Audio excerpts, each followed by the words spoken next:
Right then, hello there, good evening, good morning, good afternoon, whatever it is, wherever you happen to be. My name is Paul. You'll probably hopefully know me from the daily teasers. They will be up here. That little eye in the corner there will take you to my range of exciting daily brain teaser quizzes. What you may or may not know, unless you've been following me for a while, is I'll also occasionally talk about movies. I'll occasionally talk about things that have been happening in my area, but mostly, like I say, I talk about films, and I talk about TV shows I'm watching. Some I'll talk about, some I won't. I'm watching Lower Decks, and that's fun, but it's not something I'm going to review. But I am watching Series 2 of The Mandalorian, the Disney Plus series. I watched Episode 7 last night, called The Believer, and I wanted to tell you about it. Episode 7, Chapter 15, The Believer, opens with the usual summary of previous episodes, and then it shifts and shows us Marshal Cara Dune, Gina Carano, ordering the release of Miggs Mayfield. The Mandalorian, Pedro Pascal, needs Miggs's help.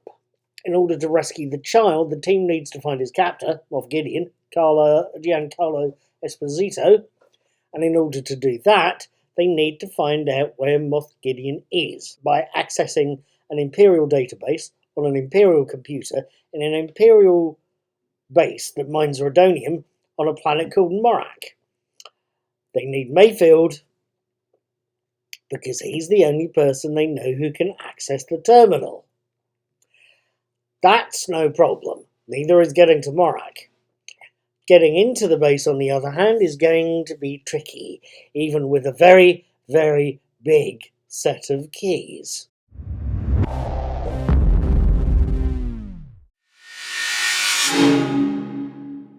Now, what did I make of this penultimate episode of Series 2? Was it good? Was it bad? Was it indifferent? Was it covered in haddock or smelling of cheese? Was it called The Believer for a reason? First things first, no, I don't think it smells of cheese. Please, please, please believe me. If you think that I think TV shows smell of cheese, yes, Christ, you've possibly got another thing coming. Was it called The Believer for a reason? I have no idea. Sometimes it just goes for, I think The Mandalorian goes for slightly pretentious sounding titles because that gives you something to stick in the mind. On the other hand,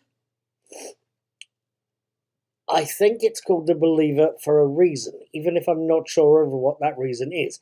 I think it's a reference to the Mayfield character, a man who's very sure about his beliefs about Mandalore and Alderaan and the difference between the Empire and the New Republic. He has a certain amount of strong beliefs, including the one that says both he and the Mandalorian are survivors, very much like each other. I don't know for sure why it's called that, but the fact that it's about the beliefs of Mayfield, Miggs Mayfield, the Bill Burr character, the fact it's also about, to an extent, the Mandalorian's own belief about keeping his mask on, about not showing his face, that makes about as much sense as anything else. So that's one issue. Is the episode The Believer good or bad? I hear you asking. Well, you're asking, aren't you? I would say it's another great little episode. It's very good quality. Disney Plus, and I know there's a lot of Star Wars fans that think Disney Plus getting involved with the franchise is the worst decision ever. On the other hand, I personally think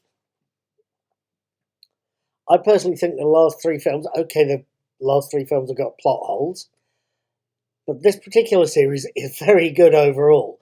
Disney make quality programming, and The Mandalorian is a very good example of that.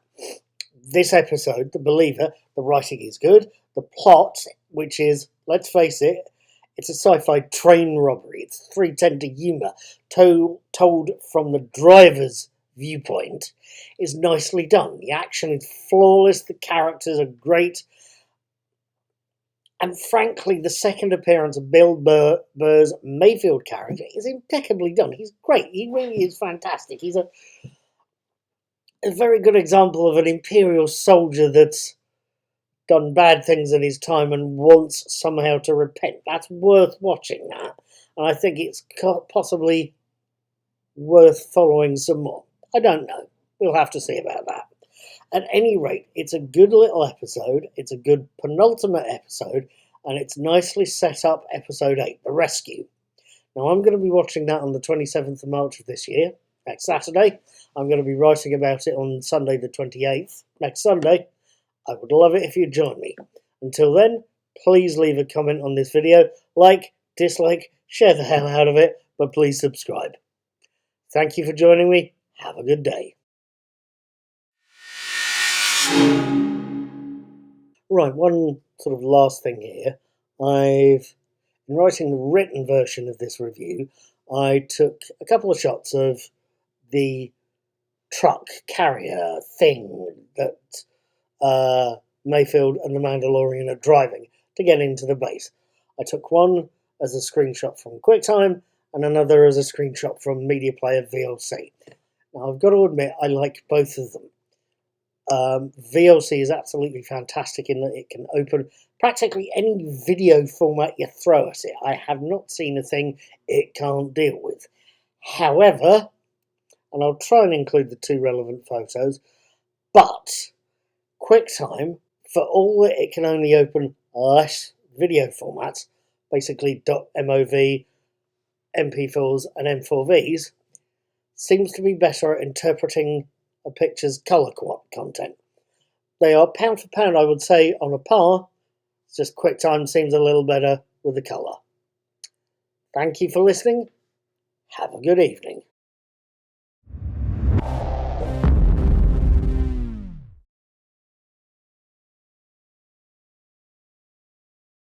Right, I'm not sure if I did or I didn't, but I'm pretty sure I mentioned the child, the character the Mandalorian is chasing in the series. Yes, I know we've been told his name is Grogu. Yes, I still think of him as the child. Deal with it.